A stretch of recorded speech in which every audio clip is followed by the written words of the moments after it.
Good morning, friends, and welcome back.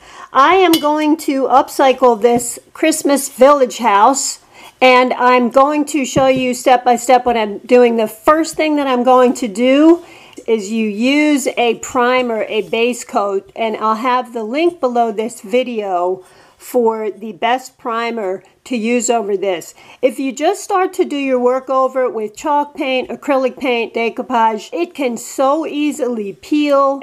You want to make sure you use one of these spray base coats over it. And I'm going to go do that right now. I did want to mention one thing. I am doing this with the writing and putting the subtitles down because there's just too much noise going on in the background. So I'm going to spray this right now with the primer spray. I'm going to cover the whole thing and let it dry, and then I'll come right back and tell you the next step.